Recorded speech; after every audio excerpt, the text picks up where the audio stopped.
아침에 옷을 입다 문득 배를 만져보며 예전보다 단단해졌다는 느낌이 들 때가 있으실 겁니다. 먹는 양은 줄였는데도 아랫배는 좀처럼 움직이지 않고 하루 이틀 조심해봐도 변화가 없어 괜히 마음만 지쳐가지는 않으셨나요? 저는 진료실에서 지난 수십 년 동안 이런 질문을 정말 수도 없이 들어왔습니다. 박사님, 예전엔 며칠만 덜 먹어도 빠졌는데 왜 지금은 한 달을 조심해도 그대로일까요? 그 질문 속에는 체중보다도 나이 들어가는 몸에 대한 불안과 서운함이 함께 담겨 있었습니다. 저는 올해로 85이 되었고 어느덧 의사로 살아온 시간도 50년에 가까워졌습니다. 지금도 저는 현장에서 사람들을 만나며 몸의 변화를 직접 보고 그 흐름을 기록하고 있습니다. 수만 명의 환자분들을 만나면서 분명히 깨달은 한 가지가 있습니다. 복부지방과 내장지방은 결코 성급하게 반응하지 않는다는 사실입니다. 며칠 만에 빠지는 것은 대부분 물과 내용물이지 진짜 지방은 아닙니다. 그래서 저는 늘 조심스럽게 말씀드립니다. 이 문제는 인내가 아니라 이해의 문제라고요. 그런데 흥미로운 장면을 여러 번 목격하게 되었습니다. 특별한 약을 쓰지 않았고 극단적으로 굶지도 않았는데 아침에 먹는 고구마와 샐러드에 방식만 바꾸었을 뿐인데 한 달쯤 지나자 아랫배가 서서히 정리되기 시작한 분들이 계셨습니다. 숫자가 아니라 몸의 느낌이 먼저 달라졌다고, 속이 가볍고 군것질이 줄었다고 말씀하셨지요. 저는 그 변화를 우연이라고 넘기지 않았습니다. 몇 해 전 만났던 한 환자분이 떠오릅니다. 늘 저녁이면 배가 더부룩해 잠들기 힘들다 하셨고 체중보다 배 둘레가 줄지 않는 것이 가장 큰 고민이었습니다. 그분께 저는 무리한 다이어트가 아니라 아침을 대하는 태도부터 바꿔보자고 말씀드렸습니다. 처음엔 반신반의하셨지만 한 달 뒤 다시 만났을 때 그분은 조용히 배를 만지며 웃으셨습니다. 박사님, 숫자는 크게 안 변했는데 배가 달라졌어요. 그 말 속에는 오랜만에 느끼는 희망이 담겨 있었습니다. 오늘 저는 그 이야기를 서두르지 않고 차분히 풀어보려 합니다. 왜 몸은 최소 한 달이라는 시간을 필요로 하는지, 왜 같은 음식이라도 언제, 어떻게 먹느냐에 따라 결과가 달라지는지, 그리고 나이가 들어서도 무리 없이 실천할 수 있는 방법은 무엇인지, 제 경험과 의학적 관찰을 바탕으로 하나씩 말씀드리겠습니다. 이 영상이 당장 답을 주기보다 여러분의 몸을 다시 믿을 수 있는 계기가 되기를 바라면서 이제 본격적으로 이야기를 시작해 보겠습니다. 많은 분들이 몸의 변화를 이야기하실 때 눈에 보이는 크기 변화부터 떠올리십니다. 허리띠 구멍이 하나 줄었는지, 바지가 조금 헐렁해졌는지, 그런 신호들이 가장 먼저 와닿기 때문입니다. 그런데 여기에는 한 가지 중요한 오해가 숨어 있습니다. 배가 일시적으로 들어가는 현상과 복부 지방 자체가 줄어드는 과정은 전혀 다른 이야기라는 점입니다. 이 둘을 같은 선상에 놓고 생각하면 몸은 쉽게 실망을 안겨주게 됩니다. 진료실에서 종종 이런 이야기를 듣습니다. 박사님, 3일만 굶었더니 허리가 느슨해졌어요. 그 말을 들을 때마다 저는 조심스럽게 고개를 끄덕입니다. 그리고 속으로는 이미 결과를 알고 있습니다. 그 변화의 대부분은 지방이 아니라 몸속에 머물던 수분과 장 내용물이 빠져나간 신호라는 것을요. 실제로 체성분을 살펴보면 지방량은 거의 변하지 않은 채 수분과 내용물만 줄어있는 경우가 아주 많습니다. 지방세포는 그렇게 쉽게 움직이지 않습니다. 특히 나이가 들수록 그 속도는 더 느려집니다. 복부지방, 그 중에서도 내장지방은 단순히 먹어서 찐 살이 아닙니다. 그것은 몸이 오랜 시간 동안 만들어온 결과물입니다. 스트레스, 수면의 질, 혈당의 흐름, 그리고 호르몬의 균형이 복합적으로 쌓여서 만들어진 저장고에 가깝습니다. 그래서 며칠 굶거나 갑자기 운동을 늘린다고 해서 곧바로 반응하지 않습니다. 몸은 그렇게 급하게 방향을 바꾸지 않습니다. 특히 나이가 들수록 몸은 더 신중해집니다. 지방이 줄어들기 시작하려면 먼저 몸이 이제 저장하지 않아도 괜찮다는 신호를 받아야 합니다. 이 신호를 만드는 것이 바로 호르몬의 안정입니다. 인슐린이 하루 종일 요동치지 않고 스트레스 호르몬인 코르티솔이 과도하게 분비되지 않으며 밤에 잠을 자는 동안 회복의 리듬이 만들어져야 합니다. 이 모든 것이 한두 번의 식사로 이루어지지는 않습니다. 반복과 시간이 필요합니다. 저는 이것을 몸이 새로운 리듬을 배우는 과정이라고 표현합니다. 그래서 제가 늘 말씀드리는 기준이 있습니다. 내장 지방이 눈에 띄게 반응하기 시작하는 시점은 최소 3주에서 4주, 즉 한 달쯤 지난 후라는 것입니다. 이 시간은 결코 길지 않습니다. 오히려 몸의 입장에서 보면 아주 정직하고 합리적인 시간입니다. 그동안 몸은 새로운 식사 패턴을 관찰하고 혈당의 흐름을 재조정하고 저장과 사용의 방향을 천천히 바꿉니다. 이 과정을 거치지 않으면 잠깐 빠진 듯 보였다가 다시 돌아오는 현상이 반복될 수밖에 없습니다. 간혹 일주일 만에 빠진다, 며칠이면 뱃살이 사라진다는 이야기를 들으실 수도 있습니다. 하지만 그런 방법들의 대부분은 지방을 건드리지 않습니다. 수분을 빼고 몸을 긴장 상태로 몰아넣는 방식입니다. 겉으로는 빠진 것처럼 보여도 몸속에서는 오히려 저장하려는 힘이 더 강해집니다. 그래서 끝나고 나면 더 쉽게 다시 찌게 됩니다. 저는 이런 과정을 수없이 지켜보아 왔습니다. 중요한 것은 속도가 아니라 방향입니다. 몸을 다그치느냐 아니면 설득하느냐의 차이입니다. 복부 지방은 설득당할 때 움직입니다. 반복적으로, 안정적으로, 이제는 괜찮다는 신호를 받을 때 서서히 줄어듭니다. 이 사실을 이해하는 순간 조급함은 조금씩 사라지고 몸을 바라보는 시선도 달라집니다. 이제부터는 그렇다면 그 한 달 동안 무엇이 몸에 그런 신호를 보내는지, 특히 하루 중 어떤 시간이 가장 중요한 역할을 하는지에 대해 이야기를 이어가 보려 합니다. 같은 음식이라도 언제 먹느냐에 따라 몸의 반응은 전혀 달라질 수 있기 때문입니다. 아침이라는 시간대를 조금 다르게 바라볼 필요가 있습니다. 많은 분들이 아침을 그저 하루의 시작 정도로만 생각하시지만 몸의 입장에서 보면 아침 공복은 하루 중 가장 특별한 순간입니다. 밤사이 소화는 마무리되고 위는 비어 있으며 전날 먹었던 음식의 영양도 거의 사라진 상태입니다. 쉽게 말해 몸이 가장 조용하고 가장 순수한 상태로 새로운 신호를 받아들일 준비가 되어 있는 시간이지요. 이때 들어오는 음식은 몸속에서 전혀 다른 대우를 받습니다. 이미 무언가가 차 있는 상태에서 들어오는 음식은 저장의 대상이 되기 쉽지만 공복 상태에서 들어오는 음식은 활용의 방향으로 작용할 가능성이 훨씬 큽니다. 저는 이 차이를 수십 년 동안 현장에서 지켜봐 왔습니다. 같은 식단을 드셔도 아침 공복에 드신 분들과 그렇지 않은 분들의 몸 반응은 분명히 달랐습니다. 특히 채소와 과일이 가진 자연스러운 수분은 아침 공복에 가장 부담 없이 흡수됩니다. 이 수분은 장을 갑자기 자극하지도 않고 속을 더부룩하게 만들지도 않습니다. 전날에 잔여물이 정리된 상태에서 들어오기 때문에 발효를 일으킬 이유도 줄어듭니다.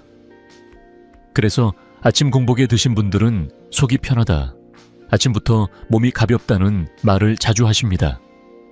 이것은 기분의 문제가 아니라 몸의 반응입니다. 이 시점에 샐러드만 단독으로 드시는 것보다 고구마를 함께 드시는 이유도 여기에 있습니다. 공복에 채소와 과일만 들어오면 몸은 때때로 에너지가 부족하다고 느낄 수 있습니다. 그러면 몸은 비상 신호를 켜고 저장 쪽으로 방향을 틀려 합니다. 하지만 고구마가 함께 들어오면 이야기가 달라집니다. 혈당을 급격히 올리지 않으면서도 안정적인 에너지를 공급해주기 때문에 몸은 지금은 괜찮다, 저장할 필요가 없다는 쪽으로 인식하게 됩니다. 이 인식의 차이가 하루 전체를 바꿉니다. 아침에 몸이 안정 상태로 출발하면 그날의 식욕과 지방대사 흐름이 달라집니다. 점심에 과하게 당기지 않고 군것질이 줄어들며 저녁에 불필요한 저장 신호가 약해집니다. 저는 이것을 하루 지방 대사의 방향을 잡는 순간이라고 표현합니다. 그 시작점이 바로 아침 공복입니다. 오랜 시간 진료를 하며 저는 같은 질문을 반복해서 받았습니다.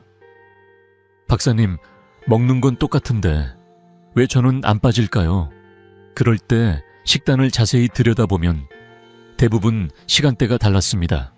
아침을 거르거나 아침이 아닌 시간에 같은 음식을 드신 경우가 많았습니다. 반대로 아침 공복을 지켜온 분들은 한 달이 지나면서 몸의 반응이 달라졌습니다. 체중보다 먼저 아랫배의 느낌이 바뀌고 속이 편안해졌다고 말씀하셨습니다. 아침 공복은 기적을 만드는 시간이 아닙니다. 다만 몸이 가장 솔직하게 반응하는 시간입니다. 이 시간을 어떻게 쓰느냐에 따라 같은 노력이 헛되지 않게 쌓이기도 하고 반대로 아무리 애써도 제자리 걸음이 되기도 합니다. 이제 다음으로는 그렇다면 이 중요한 음식을 아침이 아닌 다른 시간에 먹었을 때 몸에서는 어떤 일이 벌어지는지, 왜 한 달의 노력이 물거품이 되는 경우가 생기는지에 대해 이어서 이야기해 보겠습니다. 진료실에서 자주 듣는 말이 하나 있습니다. 박사님, 저는 저녁에 샐러드를 먹어요. 기름진 건 피하고요. 말씀하시는 표정에는 분명 노력의 흔적이 담겨 있습니다. 그래서 저는 그 말이 틀렸다고 바로 말하지 않습니다. 다만 조용히 덧붙입니다. 문제는 무엇을 드셨느냐가 아니라 언제 드셨느냐라고요. 이 한마디가 많은 분들의 한 달을 갈라놓습니다. 이미 식사가 들어간 위는 쉬지 않고 움직이고 있습니다. 단백질과 탄수화물을 소화하느라 분주한 상태지요. 그 위에 과일과 채소가 들어오면 몸은 그것을 가볍게 처리할 음식으로 받아들이지 못합니다. 특히 저녁 시간에는 위장의 움직임도 느려져 있습니다. 이때 들어온 채소와 과일은 소화보다 발효 쪽으로 기울기 쉽습니다. 그 결과가 바로 더부룩함이고 가스이며 아랫배의 팽만감입니다. 이런 상태를 경험해 보신 분들은 많으실 겁니다. 샐러드를 먹었는데 오히려 배가 더 나온 것 같고 속이 답답해 잠자리가 불편해지는 느낌 말입니다. 몸은 이때 혼란을 겪습니다. 좋은 음식을 먹었지만 시간대가 맞지 않아 제대로 활용하지 못하는 상황이 되는 것이지요. 그래서 같은 샐러드라도 어떤 분에게는 가벼움으로, 어떤 분에게는 불편함으로 남습니다. 이 상태에서는 지방 감소 신호가 제대로 전달되기 어렵습니다. 몸은 지금 들어온 음식을 정리해야 할 대상으로 인식하느라 바쁩니다. 저장과 사용을 조율할 여유가 없습니다. 그러다 보니 아무리 한 달을 유지해도 왜 나는 그대로일까 라는 생각이 들게 됩니다. 실제로 식단을 살펴보면 내용은 건강한데 시간만 어긋나 있는 경우가 참 많습니다. 저는 이런 장면을 수없이 보아왔습니다. 식단은 바꿨는데 시간은 그대로인 경우입니다. 그분들께서 가장 많이 하시는 말이 있습니다. 먹는 건 다 바꿨는데요. 맞습니다. 정말 바꾸셨습니다. 하지만 몸이 반응하는 마지막 열쇠는 아직 손에 쥐지 못한 상태인 경우가 많습니다. 그 열쇠가 바로 시간입니다. 특히 저녁 시간은 몸이 하루를 정리하는 방향으로 움직이는 시기입니다. 이때는 새로운 신호를 주기보다 이미 받은 신호를 저장하고 마무리하는 쪽으로 흐릅니다. 그래서 저녁에 아무리 건강한 음식을 먹어도 아침과 같은 효과를 기대하기는 어렵습니다. 이 차이를 모르고 한 달을 보내면 노력은 분명했는데 결과는 흐릿하게 남게 됩니다. 그래서 저는 늘 이렇게 말씀드립니다. 몸은 내용을 보지 않고 순서를 먼저 본다고요. 언제 들어왔는지가 맞지 않으면 무엇을 먹었는지는 뒤로 밀립니다. 이 사실을 이해하는 순간 그동안 헛되게 느껴졌던 시간이 조금 다르게 보이기 시작합니다. 내가 잘못한 게 아니라 타이밍이 어긋났구나 하고 말이지요. 이제 다음으로는 그렇다면 아침 공복이라는 이 중요한 시간에 어떤 구성이 몸을 가장 편안하게 만들고 한 달 동안 포기하지 않게 도와주는지에 대해 이야기해 보려 합니다. 재료 하나하나가 어떤 역할을 하는지 알게 되면 식단은 더 이상 부담이 아니라 이해가 됩니다. 아침 식단 이야기를 하다 보면 많은 분들이 이렇게 물으십니다. 박사님, 몸에 좋다는 재료가 이렇게 많은데 꼭 이걸 고집해야 하나요? 그 질문에는 이해할 만한 이유가 있습니다. 요즘은 무엇이든 대체할 수 있고 조금 바꿔도 괜찮을 것처럼 느껴지기 때문입니다. 하지만 제가 오랜 시간 몸의 반응을 지켜보며 확신하게 된 것이 하나 있습니다. 아침 공복에 들어오는 재료는 많다고 좋은 것이 아니라 역할이 분명해야 한다는 점입니다. 사과 이야기를 먼저 해보겠습니다. 사과는 단맛 때문에 피해야 할 과일로 오해받는 경우가 많습니다. 특히 나이가 들수록 혈당이 걱정되다 보니 더 그렇지요. 그런데 사과를 껍질째 드셨을 때 이야기는 달라집니다. 껍질에는 당의 흡수 속도를 늦추는 성분이 들어 있습니다. 그래서 단맛은 느껴지지만 급하게 치고 올라오는 단맛이 아닙니다. 몸이 놀라지 않는 단맛이라고 표현하고 싶습니다. 실제로 아침에 사과를 껍질째 드신 분들은 식사 후에 갑자기 졸리거나 단 것이 당긴다고 말씀하시는 경우가 훨씬 적었습니다. 그 다음이 샐러리입니다. 샐러리는 맛이 강하지도 않고 눈에 띄는 단점도 없어 보이지만 이 재료가 빠졌을 때 몸의 반응은 의외로 분명합니다. 복부 지방이 잘 빠지지 않는 분들을 살펴보면 장과 복부에 미세한 염증 반응이 오래 남아있는 경우가 많습니다. 이런 상태에서는 아무리 식사량을 줄여도 배가 쉽게 가라앉지 않습니다. 샐러리는 이런 염증 반응을 누그러뜨리는데 도움을 줍니다. 그래서 속이 편안해지고 배가 더부룩하게 부풀어 오르는 느낌이 줄어듭니다. 이것은 숫자로 재기 어려운 변화지만 몸은 분명히 기억합니다. 파프리카는 이 조합에서 또 다른 역할을 맡고 있습니다. 많은 분들이 아침 식사를 하고 나서도 오전 중에 군것질이 당긴다고 말씀하십니다. 그 이유는 포만감이 오래 가지 않기 때문입니다. 파프리카에 들어있는 식이섬유는 위에 머무는 시간을 늘려주고 씹는 감각을 분명하게 만들어줍니다. 그 결과 먹었다는 신호가 뇌에 조금 더 확실하게 전달됩니다. 아침에 파프리카가 포함된 식사를 하신 분들이 점심 전까지 덜 찾는다는 이야기를 자주 하시는 이유가 여기에 있습니다. 이 세 가지 재료는 각자 다른 일을 합니다. 사과는 혈당의 속도를 조절하고 샐러리는 복부의 불편함을 가라앉히며 파프리카는 포만감을 지켜줍니다.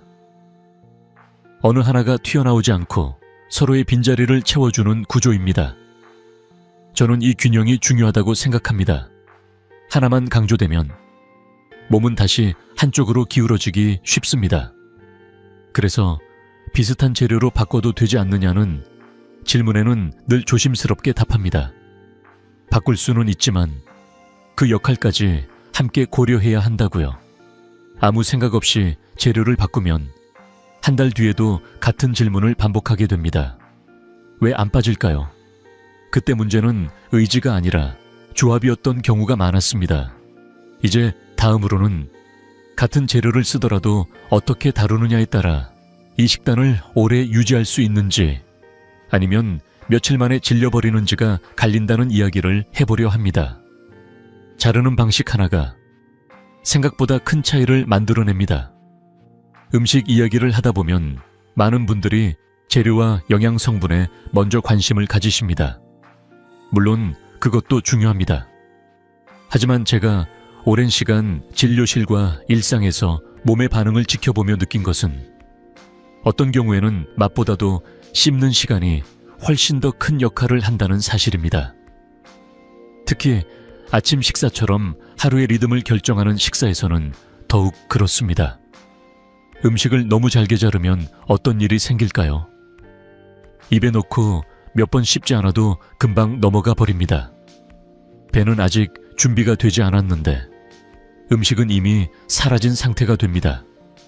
그러면 또 뇌는 아직 먹었다는 신호를 충분히 받지 못합니다. 이때 포만감 신호는 늦게 오고 식사는 끝났는데도 어딘가 허전한 느낌이 남게 됩니다. 이런 식사가 반복되면 아무리 건강한 재료를 먹어도 만족감은 쌓이지 않습니다. 반대로 적당한 크기로 자른 음식은 다릅니다. 자연스럽게 씹는 횟수가 늘어나고 입안에서 머무는 시간이 길어집니다. 그 사이에 뇌는 천천히 신호를 받습니다. 지금 음식이 들어오고 있다. 이제 충분하다라는 메시지가 서서히 전달되는 것이죠. 이 과정은 아주 조용하지만 몸에는 분명한 차이를 만들어냅니다. 식사가 끝난 뒤 괜히 더 찾지 않게 되고 군것질에 대한 생각도 줄어듭니다. 제가 자르는 방식을 유독 강조하는 이유는 단순합니다. 이 식단은 하루 이틀 하고 마는 계획이 아니기 때문입니다. 복부 지방과 내장 지방을 다루는 과정은 짧은 이벤트가 아니라 최소 한 달 이상 이어지는 흐름입니다. 아무리 몸에 좋아도 먹기 불편하고 질리고 부담스럽다면 오래 갈 수 없습니다. 결국 지속되지 않는 식단은 몸을 바꾸지 못합니다. 진료실에서 이런 장면을 자주 봅니다. 처음에는 열심히 준비하시다가 며칠 지나면 귀찮아졌다, 씹기 힘들다, 먹는 게 피곤하다고 말씀하시는 경우입니다. 그럴 때 식단을 자세히 들여다보면 재료는 좋은데 자르는 방식이 극단적인 경우가 많습니다. 너무 작거나 반대로 너무 커서 먹기 불편한 상태이지요. 몸은 이런 불편함을 기억합니다. 그리고 어느 순간부터 그 식단을 피하려 합니다. 적당한 크기로 자른 음식은 몸에 부담을 주지 않습니다. 손이 자연스럽게 가고 준비 과정도 과하지 않습니다. 아침마다 또 이걸 해야 하나라는 생각이 들지 않는 것이 중요합니다. 그래야 식단이 의지가 아니라 습관으로 남습니다. 저는 이것이 한 달을 넘기는 가장 현실적인 방법이라고 생각합니다. 또 하나 중요한 점은 씹는 과정 자체가 몸에 주는 안정감입니다. 천천히 씹는 동안 호흡도 자연스럽게 느려지고 몸은 식사에 집중하게 됩니다. 이 작은 차이가 아침을 분주한 시간에서 몸을 정돈하는 시간으로 바꿔줍니다. 그렇게 시작한 하루는 식욕의 흐름도 다르게 흘러갑니다. 그래서 저는 늘 말씀드립니다. 무엇을 먹느냐만큼이나 어떻게 먹느냐가 중요하다고요. 자르는 방식 하나는 사소해 보일 수 있지만 한 달을 이어갈 수 있느냐 없느냐를 가르는 기준이 됩니다. 이 작은 차이를 이해하는 순간 식단은 더 이상 버거운 숙제가 아니라 몸을 돕는 도구가 됩니다. 이제 다음으로는 이렇게 구성된 식단을 한 달 동안 포기하지 않게 만드는 또 하나의 요소, 바로 맛의 균형에 대한 이야기를 이어가 보려 합니다. 단맛과 짠맛이 어떻게 몸을 설득하는지 그 연결고리를 함께 살펴보겠습니다. 아침 식단을 이야기하다 보면 많은 분들이 한 가지를 가장 두려워하십니다. 맛이 없어서 오래 못할까 봐요. 이 말 속에는 경험이 담겨 있습니다. 처음 며칠은 참고 먹을 수 있지만 어느 순간부터 입이 기억을 하고 마음이 먼저 지쳐버린다는 이야기입니다. 그래서 저는 영양보다 먼저 이 식단을 한 달 동안 버틸 수 있느냐를 생각합니다. 그 열쇠가 바로 단맛과 짠맛, 그리고 신맛의 아주 미묘한 균형에 있습니다. 먼저 소금 이야기를 해보겠습니다. 소금은 살을 찌우는 재료라는 인식이 강합니다. 특히 나이가 들수록 더 조심하게 되죠. 하지만 아주 소량의 소금은 전혀 다른 역할을 합니다. 소금은 단맛을 만들어내는 것이 아니라 이미 존재하는 단맛을 끌어올립니다. 사과의 단맛, 채소의 은은한 단맛이 또렷해지도록 도와주는 역할입니다. 그래서 설탕을 넣지 않아도 충분히 만족스러운 맛이 만들어집니다. 여기서 중요한 것은 양입니다. 제가 말씀드리는 소금은 맛을 내기 위한 것이지 간을 세게 하기 위한 것이 아닙니다. 제대로 사용된 소금은 몸에 수분을 붙잡지 않습니다. 오히려 단맛에 대한 갈증을 줄여줍니다. 아침에 이 균형이 맞춰지면 오전 내내 불필요한 단 것이 당기지 않는 경우가 많습니다. 이것은 의지의 문제가 아니라 만족도의 문제입니다. 많은 분들이 다이어트를 하면서 가장 힘들어하는 순간이 언제인지 아십니까? 바로 뭔가 더 먹고 싶다는 생각이 머릿속을 떠나지 않을 때입니다. 배는 부른데 마음이 허전한 상태입니다. 이때 대부분 단 것을 찾게 됩니다. 그런데 아침에 소량의 소금으로 맛의 균형을 맞춰주면 이 허전함이 훨씬 줄어듭니다. 몸이 이미 충분하다고 느끼기 때문입니다. 여기에 레몬과 후추가 더해지면 이야기는 또 달라집니다. 레몬의 신맛은 입안을 환기시켜줍니다. 음식의 시작과 끝을 또렷하게 만들어주기 때문에 먹는 과정이 지루해지지 않습니다. 특히 아침 공복에는 이 상큼한 신맛이 몸을 부드럽게 깨워주는 역할을 합니다. 무겁지 않으면서도 선명한 자극이기 때문에 하루를 시작하는데 부담을 주지 않습니다. 후추 역시 중요한 역할을 합니다. 후추는 맵게 먹기 위한 재료가 아닙니다. 아주 소량만으로도 향이 살아나고 씹는 재미가 생깁니다. 매일 같은 재료를 먹더라도 또 이거야 라는 느낌이 들지 않게 만들어줍니다. 이 차이는 생각보다 큽니다. 식단을 포기하는 이유의 상당수는 영양이 아니라 지루함이기 때문입니다. 제가 이 부분을 길게 말씀드리는 이유는 분명합니다. 복부 지방을 줄이는 과정은 단거리 경주가 아닙니다. 최소 한 달, 길게는 그 이상을 함께 가야 합니다. 그 시간 동안 입이 먼저 돌아서 버리면 아무리 좋은 식단도 의미를 잃습니다. 그래서 저는 맛을 참으라고 말하지 않습니다. 대신 맛을 설계하자고 말씀드립니다. 아주 소량의 소금, 과하지 않은 신맛, 은은한 향. 이 조합은 몸을 자극하지 않으면서도 마음을 만족시킵니다. 그러면 식단은 더 이상 참고 버티는 대상이 아니라 자연스럽게 이어지는 일상이 됩니다. 몸은 이렇게 설득될 때 움직입니다. 이제 다음으로는 이 맛의 균형 위에 올라가는 지방의 역할에 대해 이야기해 보려 합니다. 많은 분들이 지방을 줄여야 살이 빠진다고 생각하지만 어떤 지방을 어떻게 쓰느냐에 따라 오히려 몸은 더 편안해질 수 있습니다. 지방 이야기를 꺼내면 많은 분들의 표정이 먼저 굳어집니다. 살을 빼려는데 지방을 먹어도 되느냐는 질문이 자연스럽게 따라옵니다. 특히 나이가 들수록 기름기 있는 것은 줄여야 한다 는 생각이 몸에 깊이 자리 잡고 있기 때문에 더 그렇습니다. 그런데 저는 진료실에서 오히려 이런 말씀을 드려왔습니다. 지방을 무조건 피하는 것이 아니라 어떤 지방을 언제 먹느냐가 훨씬 중요하다고요. 아침 공복에 소량의 적절한 지방이 들어오면 몸은 생각보다 안정적인 반응을 보입니다. 그 이유는 인슐린의 움직임과 관련이 있습니다. 공복 상태에서 탄수화물만 들어오면 몸은 혈당 변화를 예민하게 받아들입니다. 그러면 인슐린이 빠르게 움직이고 그 반동으로 얼마 지나지 않아 다시 허기나 단 것에 대한 욕구가 생기기 쉽습니다. 하지만 이때 지방이 함께 들어오면 이야기가 달라집니다. 혈당의 상승 속도가 완만해지고 몸은 급하게 대응할 필요가 없다고 판단합니다. 이때 중요한 것이 지방의 성질입니다. 아무 지방이나 괜찮다는 뜻은 아닙니다. 저는 저온 압착된 오일, 특히 생들기름과 같은 형태를 권해드립니다.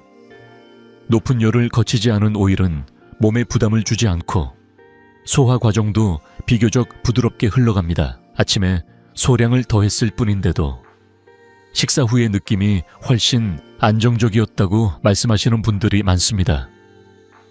이것은 기분이 아니라 몸의 반응입니다.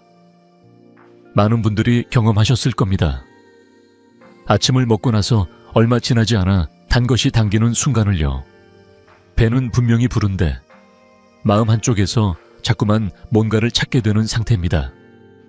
저는 이 현상을 의지의 문제로 보지 않습니다. 대부분은 아침 식사 구성에서 오는 신호의 문제입니다. 지방이 너무 적거나 전혀 없을 때 이런 현상이 자주 나타납니다. 아침에 적절한 지방이 들어오면 몸은 지금은 충분하다는 메시지를 받습니다. 그러면 단 것을 찾을 필요가 줄어듭니다. 이 변화는 아주 조용하게 일어납니다. 갑자기 입맛이 확 바뀌는 것이 아니라 어느 날 문득 오늘은 덜 당긴다는 느낌으로 다가옵니다. 그리고 이런 날들이 쌓이면 하루 전체의 식욕 흐름이 달라집니다. 이것이 바로 복부지방 감소로 이어지는 숨은 연결고리입니다.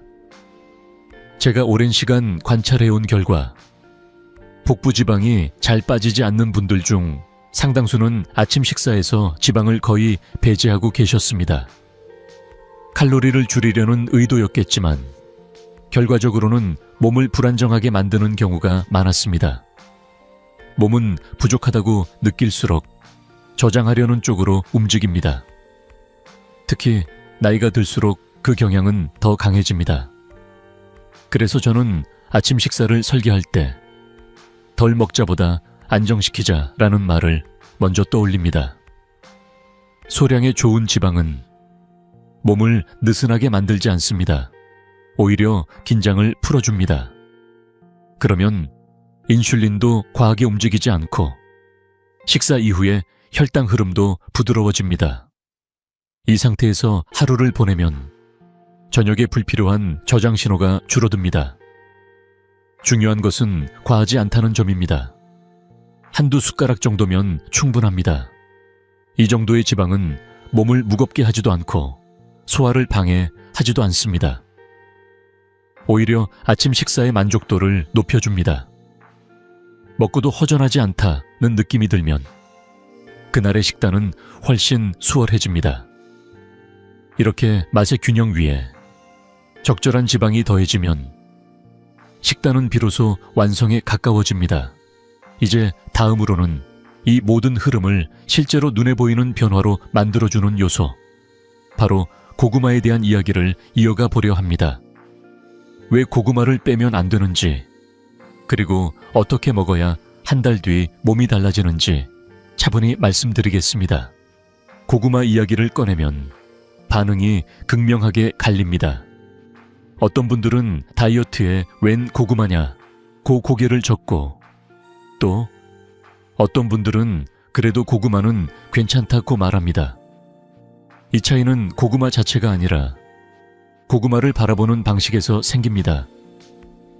저는 오랜 시간 진료 현장에서 고구마를 꾸준히 관찰해왔고 분명히 말씀드릴 수 있습니다. 고구마는 제대로 먹었을 때 몸의 변화를 가장 눈으로 확인하게 해주는 음식 중 하나입니다. 고구마는 단순한 탄수화물이 아닙니다. 복합 탄수화물이라는 점이 중요합니다. 몸에 들어오면 급하게 쓰이고 끝나는 에너지가 아니라 천천히 풀리며 사용됩니다. 여기에 저항성 전분이 포함되어 있다는 점이 또 하나의 핵심입니다.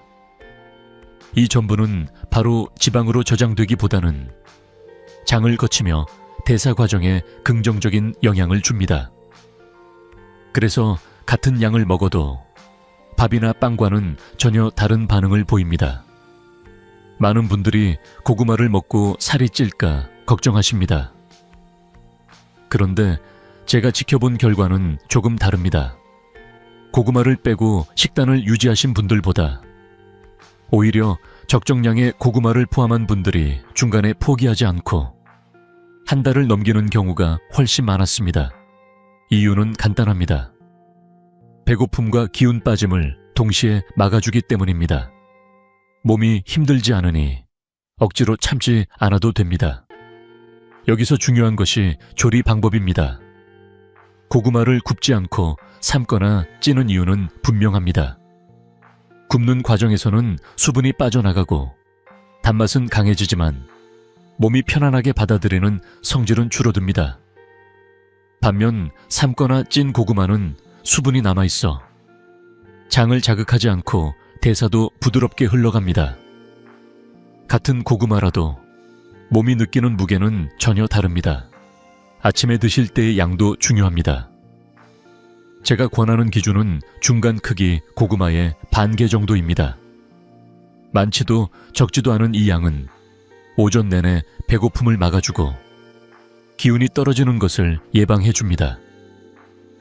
특히 나이가 들수록 공복 시간이 길어지면 몸은 불안해지고 저장 신호를 켜기 쉽습니다. 이때 고구마가 들어오면 몸은 안정감을 느끼게 됩니다. 이 안정감이 점심을 바꿉니다.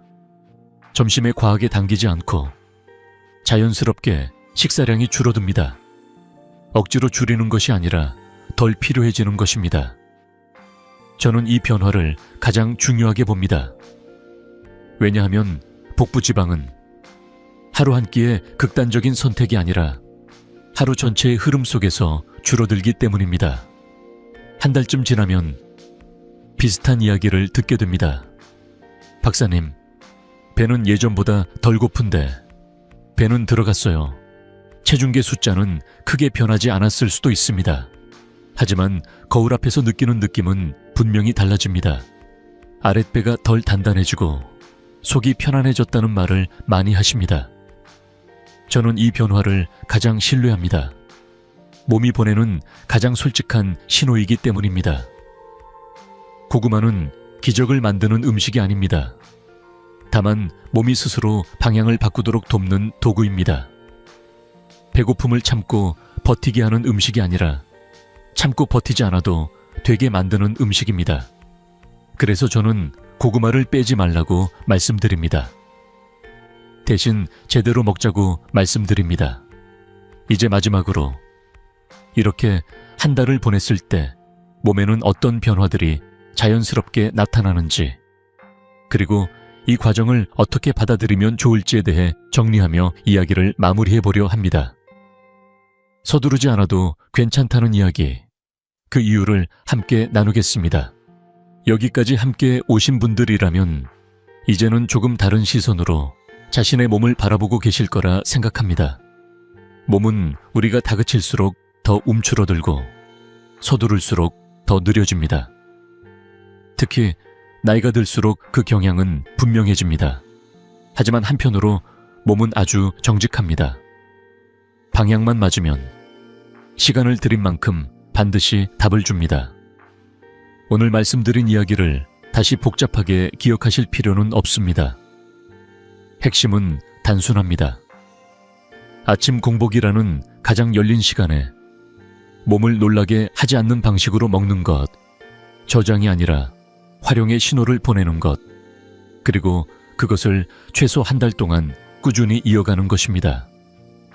단짠의 균형을 맞춘 샐러드, 삶거나 찐 고구마, 과하지 않은 좋은 지방, 이 모든 것은 몸을 시험하기 위한 도구가 아니라 몸을 안심시키기 위한 선택입니다. 이렇게 한 달을 보내면 많은 분들이 같은 변화를 경험합니다. 아랫배가 서서히 정리되고 이유 없이 더부룩하던 느낌이 줄어들며 점심과 저녁의 식사량이 자연스럽게 달라집니다. 억지로 줄인 것이 아니라 덜 필요해진 상태입니다. 저는 이 변화를 가장 신뢰합니다. 몸이 스스로 방향을 바꿨다는 신호이기 때문입니다. 그래서 저는 될까요? 라는 질문 대신 이렇게 말씀드리고 싶습니다. 몸에게 한 달의 시간을 주시라고요. 비교하지 말고, 재촉하지 말고, 어제보다 오늘을 조금 더 편안하게 보내는데 집중해 보시기 바랍니다. 결과는 생각보다 조용하게, 그러나 분명하게 다가옵니다. 증명은 말이 아니라 몸이 합니다. 이 영상이 여러분의 하루, 그리고 한 달을 조금 다르게 시작하는 계기가 되었기를 바랍니다. 도움이 되셨다면 이 자리에서 함께 해주시고 다음 이야기에서도 다시 뵐 수 있기를 기대하겠습니다. 저는 언제나 여러분의 몸이 스스로 회복하는 그 과정을 진심으로 응원하겠습니다. 오늘도 잘 해내셨습니다. 고맙습니다.